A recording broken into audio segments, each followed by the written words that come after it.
G'day and welcome. My name is DK from DK Plays TV on YouTube. I hope that you are having a fantastic day, no matter where you are in the world. Today we are moving on to day 5, which will count up as soon as this pause timer appears. In another 40 seconds or so.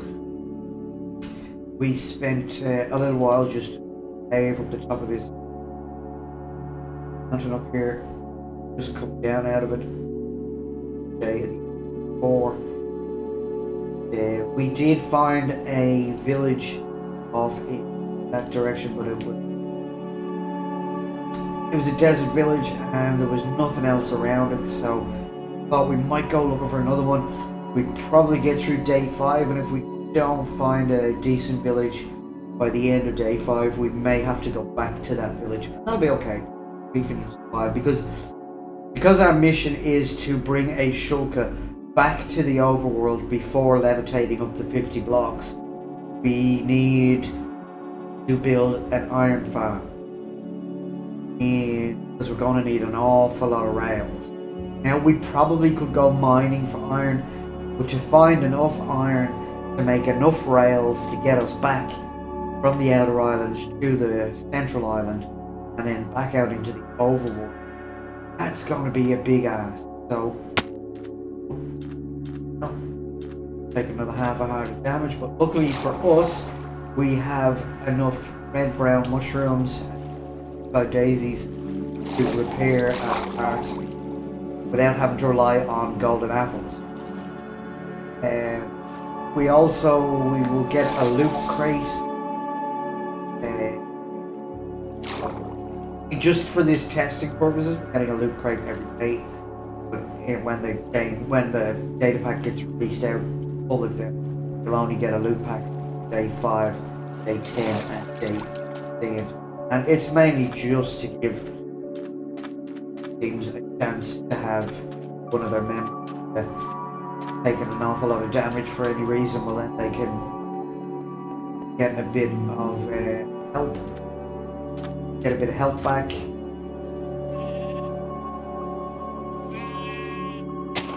Because I really need the mutton. I don't really need the mutton, but the more I can get now, the better off we will be. We get going on the mission. We start doing it proper. We only want to have one real source of food, because otherwise we'll get pretty messed up and pretty full as it is right now. Trying to find things to throw away. Don't think they're going to be useful for later on. Really hard those decisions. So for now, having only one source of food is probably a really good thing.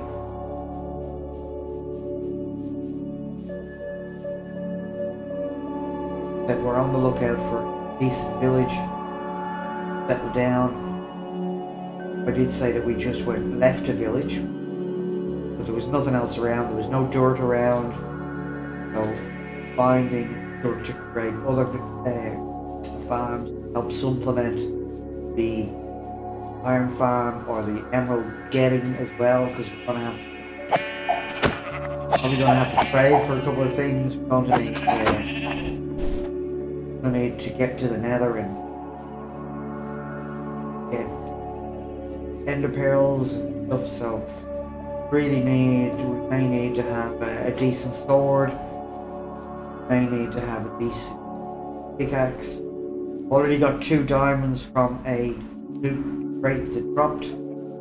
About to get another loot crate any moment now, so hopefully we'll get at least another diamond in it, hopefully another golden apple, and of course make our fish stew and get help back that way, which we will do probably the next day overnight. That we oxide daisies, because it's going to get us 14. We need another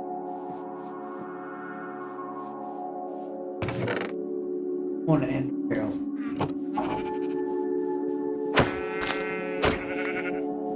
You're looking at getting one ender pearl. How fortunate are we? Okay, so there are 39 different loot tests available in the game, and they're all programmed in to this data pack. So, and it's set on completely random which one you get. So, you know, you could be lucky you could get a golden apple every single time, or you could get absolutely none whatsoever for the whole running of the game. So good to have the oxide daisies and the mushrooms. As I said, I want to kill as many sheep as I can because I want the mutton. I don't care about the wool. I want the mutton. We can cook it up at night when cooking a hole in the wall if we haven't found a village. That way then we get ourselves enough food to carry us through for most of the game. Having only one source of food means we don't have to throw away stuff that we've gathered that we may need later on. Just use the one type of food, then we don't have to do much of that. We had mutton and we had beef. Needed space, then we may have to throw away one or the other. And if we've used energy to gather them and to cook them, well, we have a bit of a waste. So why I am just concentrating on killing food.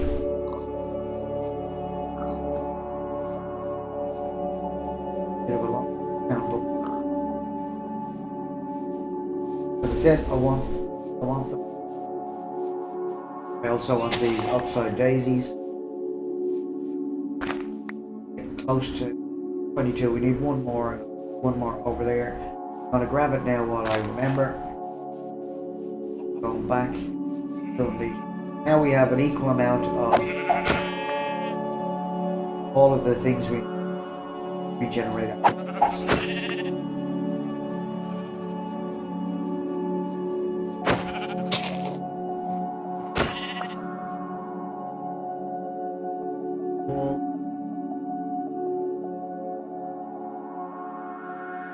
Keep running.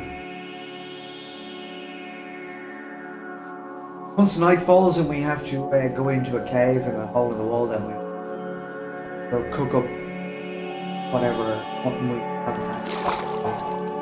Get some vicious stew happening. Reheal those hearts. Get ourselves back to where one was. It is a little bit of a cheat, but one of those things, if you can't make the golden apples, which recipe has been taken out of the game, can't make armor because all the recipes are taken out of the game, then you've got to do what you got to do to get your health back.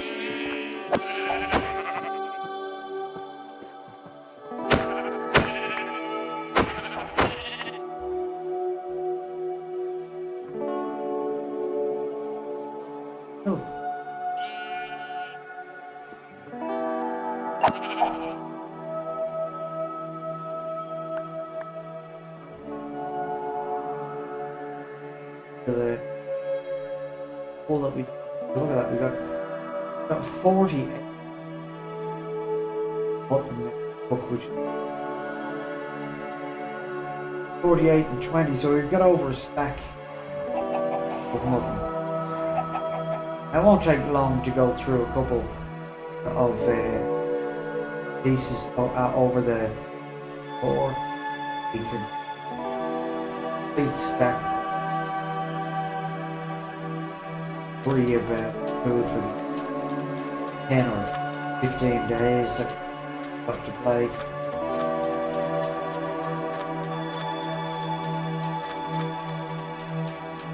One of those things we can tick off. We don't have to worry about food now, so we can just concentrate on getting an iron farm up and running. Our forest, man-made forest that is, so that we get enough sticks. If we can find bamboo, that'd be even better.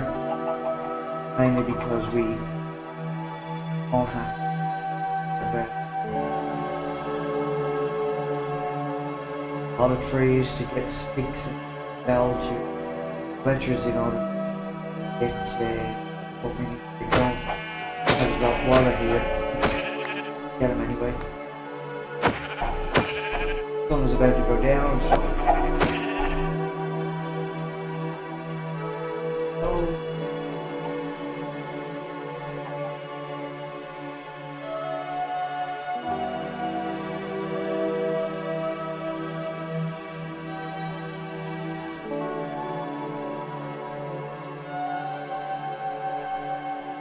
yeah, where's possibly the best place to dig into the wall, dig into a hole in the wall to get yourself safe for the night.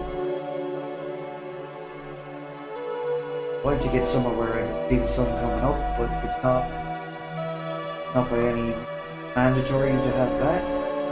I'd like to. Where I can see up.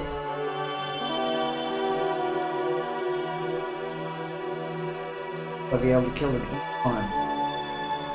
That sun sets.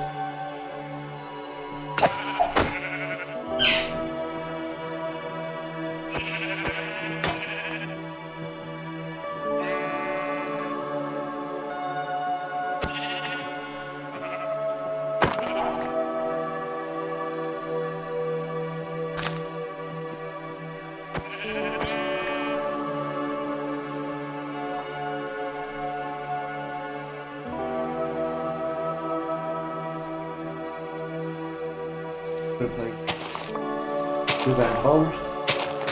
And that's what it's for, isn't it? Right?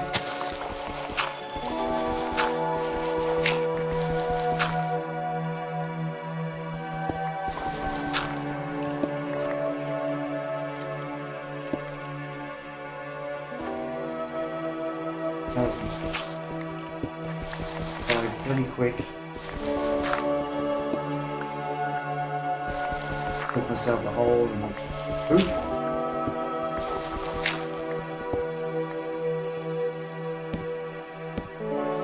Oh, down there.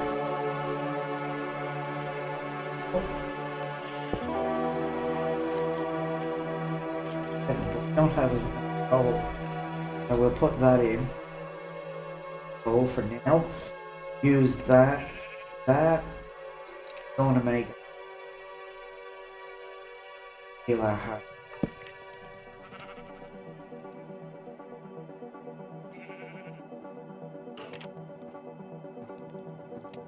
Two of those. You only need one. So we'll make a push for bottoms up. Good. There we go. There's our parts back and that other one. Now we sword. Oh, stone sword is good enough. We don't really need stone sword for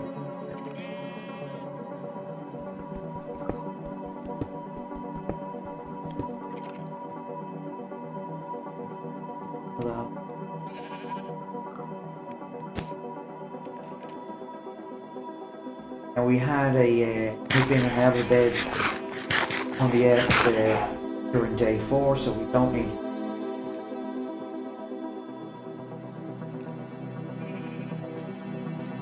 So let's have a chat. This data pack was inspired by watching Impulse SV, MC Skizzleman. They're naked and scared series. They've been doing it for 9 years. Just completed their 26th season. Now, they don't always play naked and scared. Play naked and scared for a couple of seasons, or a couple of episodes, a couple of missions, so the 21-day mission, and then they go off and they play Skyblock for a session. Absolutely fantastic. Skizzleman is one of the funniest people will ever have the privilege of listening to play Minecraft. Impulse is incredibly good at the technical side of the game, but in his own right is incredibly funny as well. So at the end of the Life series where they both play with other members of the Hermitcraft server where both plays, and some members from some other friends, I think the Friends of Greens, who are now actually friends of everybody from the live series anyway, from Hermitcraft.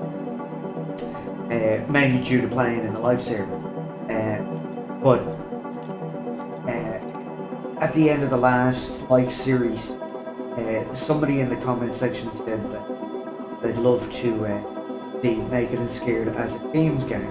I thought that was an absolutely fantastic idea, so I decided to write a data pack. This is what this is. This is the testing. So I've written it for teams, and look, if you have a mission that you are a challenge within the Minecraft game that you think would be fun to add to the data pack, please, by all means, leave a comment in the comments section, because I will add it at the end before I package this up and release it out to the world for everybody to play.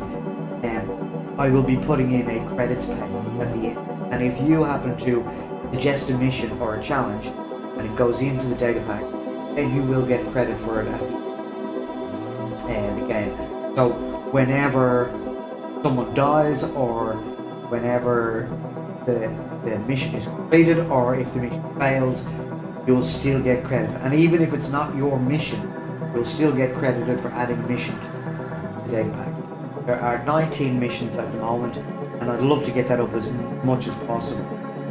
So the things that I've changed in this to the one that I released 5 or 6 weeks ago, by the time you're watching this, when I first ran through this, changes I've made is I've now made it into hardcore, so we're not playing where you can die and get respawned. You definitely do not respawn in this. The second one is I got rid of a second lobby that we had that dropped a barrel onto a hopper leading into a dispenser to dispense a block onto a piece of concrete that would give you a mission. Now that whole mission system is given automatically at the end of the same timer. It's totally random. The loot crate system is something that I added in, and I will be reducing at the moment during testing. I'm having it on one loot crate a day. I want to have that on day 5, day 10 only, which is already coded in, but I've just got it stopped at the moment. I have one in every day. The other big change that I made is that instead of getting kicked out 5,000 blocks from spawn, you're going to get kicked out 10,000 blocks from spawn. And instead of getting kicked out with your team within 100 blocks of your team, you only get kicked out now within 50 blocks of your team. Mainly just keep people together, keep teams together at the start, keep them away from other teams at the very start. Give people a time to adjust, to work out what they're going to do, where they're going to start their mission, how they're going to do their mission, whether they're going to split up and go their separate ways, even though they're on the team, go and do different aspects of the mission, and come back together towards the end of the mission so that they can complete the mission. And that's because everybody plays Minecraft different, and everybody plays mission-based Minecraft differently. So I want to accommodate that. And the other thing is if you're out in the world, you don't really want to be getting into PvP with other teams straight away. So giving a bit of space to teams to actually gather their equipment, get the basics off the ground, get tools, food, whatnot, and then decide how they're going to attack the mission. And then by day 2 or day 3, if they're all running back towards spawn, if they don't have to, but if they were, they may end up coming across other teams, at which point they're allowed to PvP. PvP is part of the game, so it would be advantageous to take other people out, other teams out, so that you've got a better chance of completing the mission. And that can be a lot of fun, especially with people, especially when people know each other. They're just having fun, kicking each other's asses. and whatnot. So that's all there. Okay, that wasn't fun. One of the other things that I am thinking about adding into the game is that we are heading back in the wrong direction. Damn it. Good. But I came out of there a little bit too early. A little bit too eager, I think. Get moving. Ooh.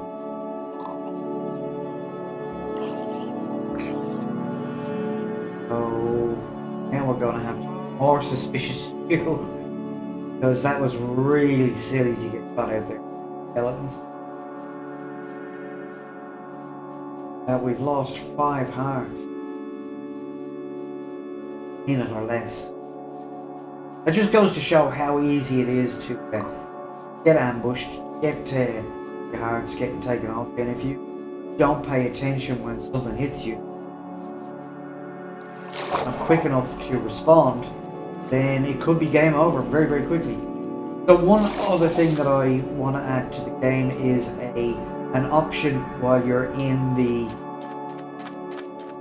lobby to play in hard mode or easy. So hard mode would be that easy mode would be that the team completes the mission, and hard mode would be that everybody on the team must complete the mission. Anyway, my name is DK from DK Plays TV. I hope that you've had a fantastic day no matter where you are in the world. Please come back and join me for the next episode, day 6. Really getting into this now. If you wouldn't mind hitting the like, subscribe and the notification bell. I'm really trying to get to 2,000 subscribers. I cannot possibly do that without your help. And if you made it this far in the video, then obviously I'm doing something right. So it's just a button, and later on you can unsubscribe if you want to. It's not a big deal at the end of the day. So have a good one, and I'll see you in the next episode. Bye now.